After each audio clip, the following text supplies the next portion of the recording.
آج نوجوان لڑکا ہے کہتا ہے مجھ سے بھوک برداشت نہیں ہوتی. میرے بھائی رب بیماری لا دینا، اللہ سے دعا مانگے اللہ شفائیں عطا فرمائے، اور دعا کرے اللہ آزمائش سے محفوظ فرمائے. آپ یقین کریں میں نے لوگوں کو دیکھا ہے حلق سے قطرہ نہیں اترتا، خوراک کی نالی لگی ہوئی ہے، اعلیٰ غذائیں پکی ہوئی پڑی ہیں، عرش کا مالک کہتا ہے میں تیرے حلق سے گزرنے نہیں دوں گا. قانون بن گیا. میں نے دیکھا ہے ڈرپ پہ لوگ زندہ ہیں، بوتل لگی ہوئی ہے گلوکوز کی، گزارا چل رہا، اعلیٰ غذائیں پڑی ہیں، لاکھوں روپیہ تجوری میں پڑا ہے. مالک کہتا ہے تو نہیں کھا سکتا، تو وہ کھانے نہیں دیتا، نہیں کھانے دیتا. ایک شخص یورپ کے علاقے کا، میں کسی کالم نویس کا پڑھ رہا تھا، وہ کہتا میری خربوں میں جائیداد ہے لیکن میرے معدے میں ایسی تکلیف ہے کہ میں آٹے کو چھان کر جو اوپر سے بورا نکلتا ہے صرف وہ کھا سکتا ہوں، اس کے علاوہ میں کائنات کی کوئی نعمت کھا نہیں سکتا. اور میرے بھائی وہ جب چاہے تو بڑے بڑے کھانے کھانے سے تجھے روک دے، تیرے دانت چبانے کے قابل نہ رہے، زبان نگلنے کے قابل نہ رہے، معدہ تیرا ہضم کرنے کے قابل نہ رہے. وہ جب چاہے تو جو مرضی کر لے. وہ کہتا چل تو میری مرضی پہ چلنا، ایک مہینہ میرے کہنے پہ نہ کھا، ایک مہینہ میرے کہنے پہ نہ کھا. تو یا اللہ تو کیا کرے گا؟ فرمایا صوم تصحو. میرے نبی پاک نے فرمایا تم روزے رکھو، اللہ تمہیں صحت عطا فرما دے گا، اللہ تندرستیاں دے دے گا، شفائیں دے دے گا. تم روزے رکھو اللہ تمہیں، سبحان اللہ، اللہ تمہیں، اللہ طاقت دیتا ہے، ہمت دیتا ہے، اللہ ہمت دیتا ہے. میں نے دیکھا ہے، میں نے بزرگوں کو دیکھا ہے، ضعیف لوگوں کو دیکھا ہے، کمزور لوگوں کو دیکھا ہے، میں نے دیکھا ہے روزے رکھتے ہوئے، مزدوروں کو دیکھا ہے روزے رکھتے ہوئے. میں اپنے ابا جی کو کہتا ابا جی اتنی سخت گرمی اور مزدوری آپ کرتے اور مزدوری کے عالم میں روزہ رکھتے، تو کہتے پتر روزہ کی آندا ہے، روزہ کدوں کو جاندا ہے، روزہ اپنی جگہ تے مزدوری اپنی جگہ ہوتے. اور کئی دفعہ مینوں فرمان لگے، مینوں یار سمجھ کوئی نہیں لگدی، پتہ نہیں روزیاں چ اللہ طاقت کتھوں دے چھڑدا ہے، اتنی زیادہ کام بھی زیادہ کریدا ہے تے روزہ بھی بھائی صوم تصحو. میرے مصطفیٰ نے فرمایا تو روزہ رکھ، اللہ تجھے صحت عطا فرما دے گا. رب تعالیٰ تجھے، یہاں ہوٹل کھلے ہوئے ہیں، یہاں عجیب حالات ہیں، ہوٹل کھلے ہوئے ہیں، لوگ بہانے ڈھونڈتے پھرتے ہیں، کہتے ہیں کٹ لگ گیا تھا، ذرا تھوڑا سا خون نکل آیا، سنی پلاس لگائی ہے تو روزہ نہیں رکھا، یہ ذرا مجھے تھوڑی دقت ہو گیا تو میں نے روزہ نہیں رکھا، کھانسی لگ گئی ہے تو روزہ نہیں رکھا. او خدا کے بندے، روزہ تو نعمت ہے. اور سبحان اللہ میرے نبی پاک نے فرمایا لکل شیء زکات وزکات الجسد الصوم. فرمایا ہر شے کی زکات ہوتی ہے، وجود کی زکات روزہ ہے. روزے رکھو جسم کی زکات نکل جائے گی. فاقہ کرنا بھی میرے نبی پاک کی سنت ہے، مسواک کرنا بھی سنت ہے، اور فاقہ کرنا بھی. مسواک والی سنت زیادہ اپناتے ہیں لوگ، فاقہ کرنا بھی نبی پاک کی سنت ہے. ایک صاحب مجھے کہنے لگے جناب بیٹھ کے کھانا حضور کی سنت ہے. میں نے کہا کبھی کبھی نہ کھانا بھی نبی پاک کی سنت ہے، نہ کھانا بھی حضور کی سنت ہے. اور ہمارے فقہاء نے لکھا ہے جو روٹی زیادہ کھاتا ہے اس میں دو باتیں پیدا ہو جاتی ہیں. کیا کیا؟ ایک بولتا زیادہ ہے، دوسرا سوتا زیادہ ہے، غافل ہو جاتا ہے.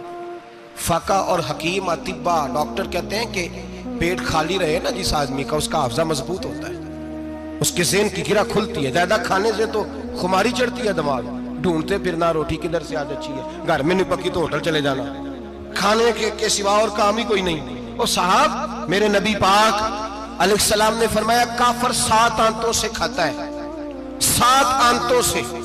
اور فرمایا میرا مومن 1 آنت سے کھاتا ہے، اس کے وجود میں کھانے والی 1 آنت ہے. کافر 7 آنتوں سے کھاتا ہے. فاقہ کشی سے نورانیت پیدا ہوتا ہے، کم کھانا.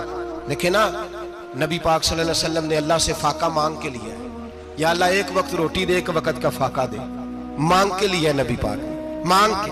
حضرت ابو ہریرہ رضی اللہ تعالیٰ عنہ فرماتے ہیں بھوک زیادہ لگتی تھی نا جب مجھے، تو میں حضرت عمر سے، ابو بکر سے، عثمان، مولا علی سے کوئی مسئلہ پوچھ لیتا تھا، اور جب میں مسئلہ پوچھتا تھا تو وہ مجھے روٹی کھلا دیتے تھے. جب میں ان سے مسئلہ پوچھتا تو وہ مجھے، حضرت ابو ہریرہ فرماتے ہیں مجھے بھوک لگی، میں حضرت عمر کے پاس گیا، ان سے مسئلہ پوچھا. ان کا رواج تھا جب میں مسئلہ پوچھتا تو پہلے روٹی کھلاتے. ہمارے بزرگ یہ فرماتے ہیں کہ کھانے کھلا کے دین پڑھاؤ. صرف تمہارا کتب خانہ نہیں کھلا ہونا چاہیے، تمہارا دسترخوان بھی کھلا ہونا چاہیے. کسی نے نبی پاک صلی اللہ علیہ وسلم سے پوچھا تھا بہترین مسلمان کون ہے؟ حضور نے فرمایا جو سلام لینے میں پہل کرے اور روٹی زیادہ کھلائے، جو روٹی ہر وقت فکر کرے آ یار تو روٹی کھا لے، روٹی کھانے کی طرف توجہ دلائے. کھلانا سنت ہے، زیادہ کھانا اس میں بھی فرق رکھیں. تو نبی پاک صلی اللہ علیہ وسلم کے صحابی حضرت ابو ہریرہ رضی اللہ تعالیٰ عنہ فرماتے ہیں میں نے حضرت عمر سے مسئلہ پوچھا، میں نے کہا حضور مسئلہ بتائیں، تو کہتے پہلے ان کی عادت تھی جب میں مسئلہ پوچھتا تو روٹی بھی کھلاتے، آج انہوں نے مسئلہ ہی بتایا ہے، روٹی کوئی نہیں کھلائی۔ تو مجھے کہنے لگے ابو ہریرہ تو سوچتا ہوگا روٹی نہیں اس نے پوچھی، تو نے کب سے کھانا نہیں کھایا؟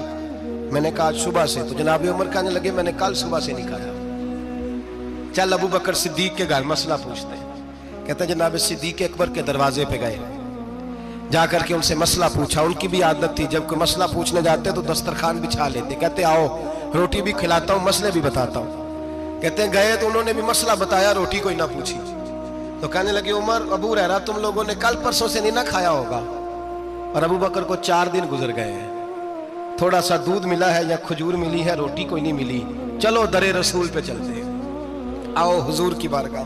کہتے ہیں نبی پاک کی بارگاہ میں آئے، حضور نے چہرے دیکھے، کریم سے مسئلہ نہیں پوچھنا پڑا۔ میرے مصطفیٰ کریم نے فرمایا بھوک لگی ہوئی ہے تم تینوں کو؟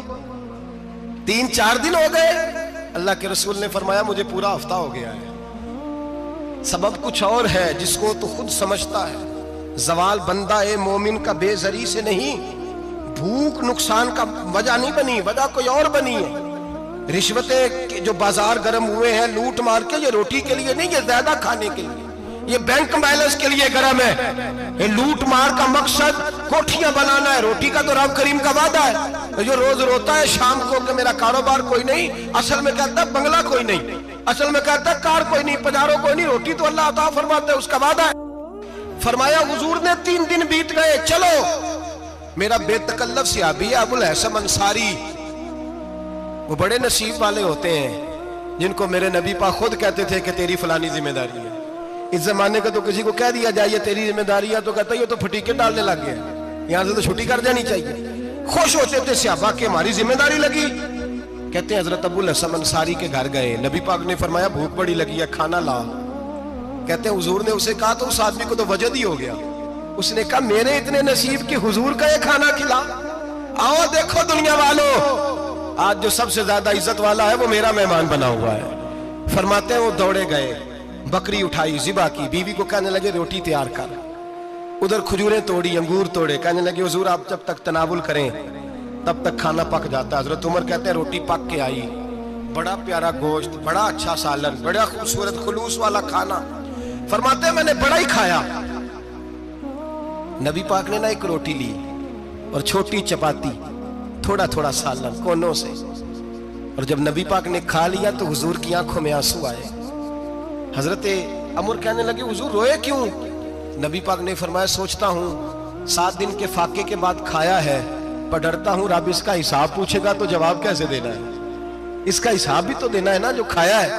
تو حضرت عمر فاروق کے ہاتھ میں کچھ چیز تھی، زور سے زمین پہ ماری، کا محبوبہ 7 دن کے بعد بھی روٹی کھائے تو حساب دینا ہے۔ نبی پاک فرمانے لگے عمر وہ مالک ہے نا، تو جب دیتا ہے تو حساب نہیں لے سکتا، حساب تو دینا ہے، حساب تو دینا ہے، تیاری رکھو۔ صحابہ کرام فرماتے ہیں ہم نے ارادہ کیا کہ آج کے بعد ہم پھر فاقے کریں گے، کم کھائیں گے، اس لیے کہ حساب دینا ہے۔ میرے بھائی وہ فاقہ کشی کرتے تھے، ڈرتے تھے۔ یہاں تو لوگ کھا کے بیمار ہیں، کھاتے جا رہے ہیں سوتے جا رہے ہیں، کھاتے جا رہے ہیں سوتے جا رہے ہیں۔